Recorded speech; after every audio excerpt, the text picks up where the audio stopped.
Dans le théorème 1, je vous ai remis des résultats qu'on a déjà vus. C'était juste pour les regrouper au même endroit que le groupe symétrique. Donc premièrement que l'ensemble des permutations de 1n est un ensemble fini de cardinal factoriel n.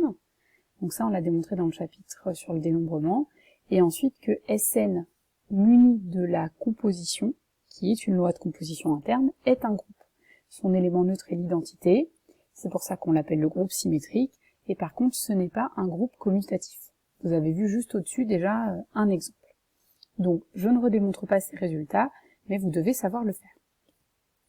Alors ensuite, quand on prend une permutation sigma, donc je vous rappelle, ça veut simplement dire que c'est une bijection de 1n dans 1n, on appelle support de sigma l'ensemble défini par les valeurs de 1n où la fonction sigma ne vaut pas la même chose que x, c'est-à-dire où sigma de x n'est pas égal à x. Qu'est-ce que ça veut dire? Ça veut dire, par exemple, quand sigma de 1 n'est pas égal à 1, on dit que 1 est dans le support de la permutation sigma. Quel est l'intérêt de connaître le support? Pour tous les points qui ne sont pas dans le support, vous savez que sigma de x est égal à x. Donc ça veut dire qu'en fait, vous n'avez besoin de connaître la permutation sigma que sur son support. C'est pas la peine que je vous dise que sigma de 1 est égal à 1. Par contre, si je vous dis combien vaut sigma de 2, sigma de 7 et sigma de 12, et que je vous dis pour tous les autres points, c'est pas dans le support, vous connaissez sigma en entier. Alors, on reprend un exemple. Ici, aucun point n'est fixe. C'est-à-dire, il n'existe pas de x appartenant à 1,5 pour lequel sigma de x égale x. Donc le support de sigma, c'est l'ensemble 1,5 tout entier. Quel est l'intérêt de cette notion de support? C'est l'objet du théorème 2. Deux permutations qui ont des supports disjoints, c'est-à-dire qui n'ont aucun point en commun, commutent. Ça c'est important puisque on a vu que le groupe symétrique n'était pas un groupe commutatif, mais il va quand même y avoir des permutations qui vont commuter. Alors on fait la démonstration du théorème 2. Donc on se fixe un n, deux permutations de Sn dont les supports sont disjoints, c'est-à-dire l'intersection est égale à l'ensemble vide. On doit montrer que sigma rond tau est égal à tau rond sigma. Donc on va calculer sigma rond tau et tau rond sigma pour toutes les valeurs de x.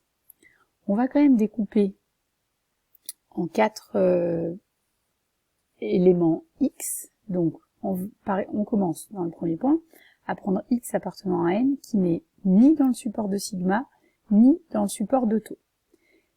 Qu'est-ce que ça veut dire de pas être dans le support de sigma? Ça veut dire que sigma de x est égal à x. Qu'est-ce que ça veut dire ne pas être dans le support de tau? Ça veut dire pareil que tau de x est égal à x. Une fois qu'on sait ça, on se lance dans le calcul de sigma rond tau. Sigma rond tau de x, c'est donc sigma de tau de x, c'est donc égal à sigma de x puisque x n'est pas dans le support de tau, c'est donc égal à x puisque x n'est pas non plus dans le support de sigma. On calcule tau rond sigma de x, c'est-à-dire tau de sigma de x, puisque x n'est pas dans le support de sigma, sigma de x est égal à x, et puisque x n'est pas dans le support de tau, tau de x est également égal à x.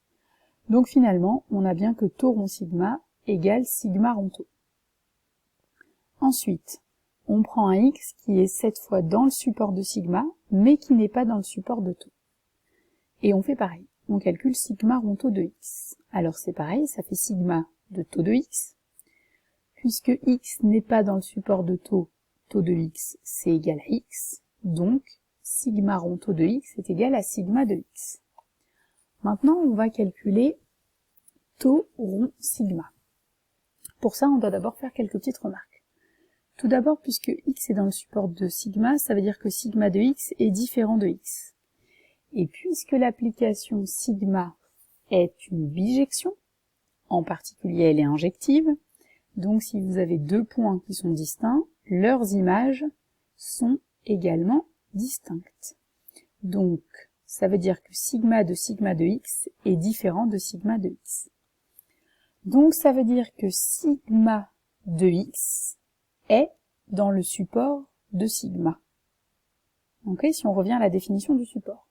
Quel est l'intérêt de ça? L'intérêt, c'est que puisque les deux supports sont disjoints, sigma de x n'est pas dans le support de taux.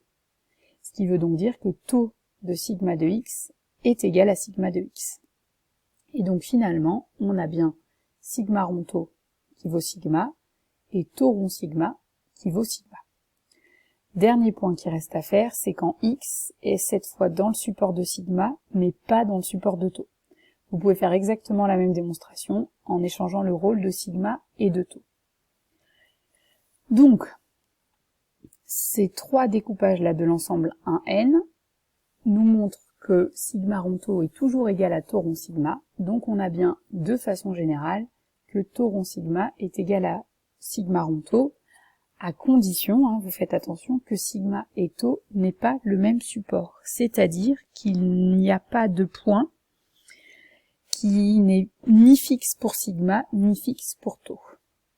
Alors, juste pour terminer, souvent, comme c'est le cas dans les groupes, on ne notera pas le composé, on collera simplement côte à côte les deux permutations.